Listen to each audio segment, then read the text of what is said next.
back to Knitting 102. Today's technique is called picking up and knitting stitches. What this refers to is adding stitches to often a finished piece of fabric so that you can knit in another direction. So for example, if this swatch of fabric, which you can see is the one I've been using to demonstrate increases and decreases, if this piece of fabric here were one side of the front of a cardigan, you would most likely want to add what's called a button band, where you would put the buttons in the buttonholes to keep your cardigan closed. Sometimes those are added as part of the regular process of knitting the cardigan, but very often the button band is picked up afterward. And so what you would do is pick up stitches along the edge so you can knit in the other direction, and then that's where you would put your buttonholes and buttons.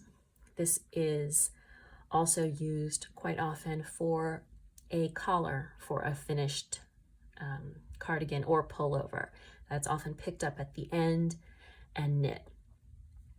It is also used in some sock constructions. To create the heel, you will have to pick up stitches. Before I start, I want to hopefully dispel some confusion.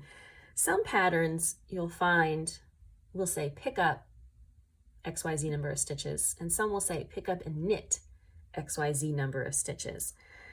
Technically, these are two different things, but they're often used interchangeably, and what most designers these days, that is in the year 2021, mean is for you to pick up and knit the stitches. You can always double check, and hopefully in your pattern they will give you an explanation. So in order to do this, we're going to go to the edge of our fabric and we're going to find the last two stitches. You're almost always going to do this with the right or correct side of the fabric facing you. So meaning you are looking at the right, correct side of the fabric while doing it. And you can see at the edge, it rolls under a little bit. So we're going to kind of unroll that to find our last two stitches. So you can see each little V, well, in this direction they look like V's, is a stitch, and here is a column of stitches, and then right at the edge is the very last column of stitches. And so we are going to pick up our stitches in between those two columns. In order to do that, we're just going to take our knitting needle. You will also find often, particularly for garments, that you are advised to use a smaller needle than you have used for your main fabric. I'll explain that a little more in a minute. But in this case, I'm just going to use the needle I would been using for all of these tutorials. And we're going to, again, kind of uncurl that edge so we can see those two columns of stitches. We're going to take our needle and slip it in between those columns and find this little bar.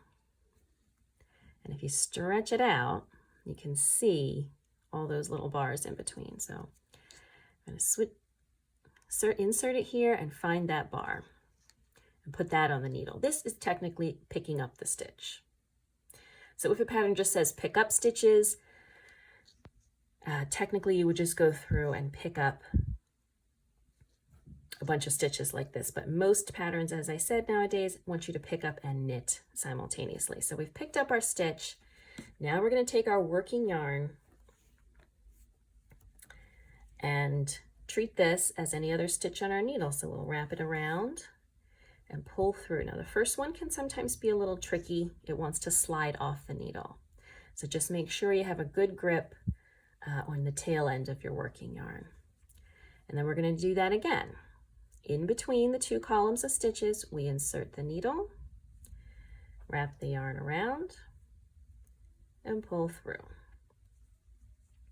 Now, the number of stitches you pick up should be specified in your pattern, or it should say something along the lines of pick up 3 stitches for every 4 rows. So that would mean you would count the number of rows, number of V's, and for every time that you see 4, you would pick up 3 stitches. That's very common for button bands and collars and things on garments.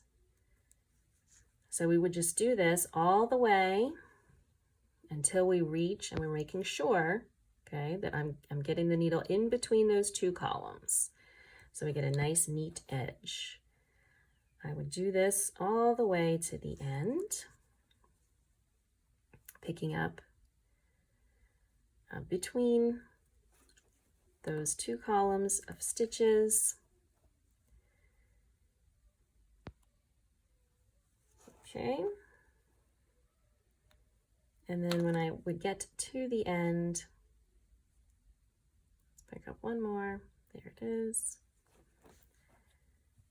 You can see it looks just like I've cast on some stitches. I would just turn my work and work back in the other direction.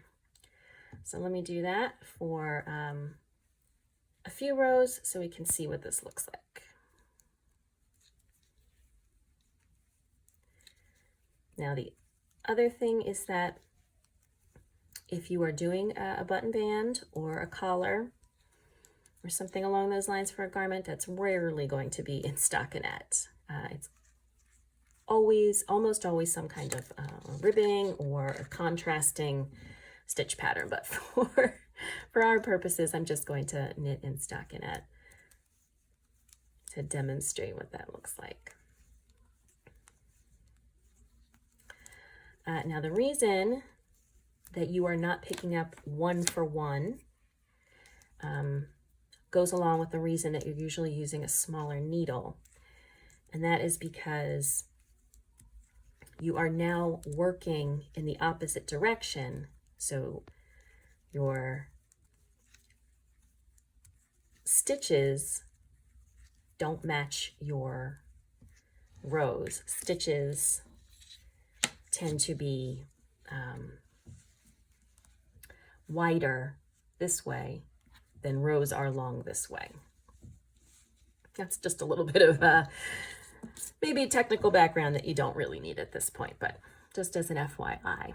All right, so you can see that I have a nice neat edge where I picked up those stitches, and I have started working in the opposite direction, and so now the fabric is going the other way. This way is how we originally knit, and now my stitches are working in the other direction. And that is pretty much it. Picking up and knitting stitches to begin moving in another direction from the finished edge of a piece of fabric.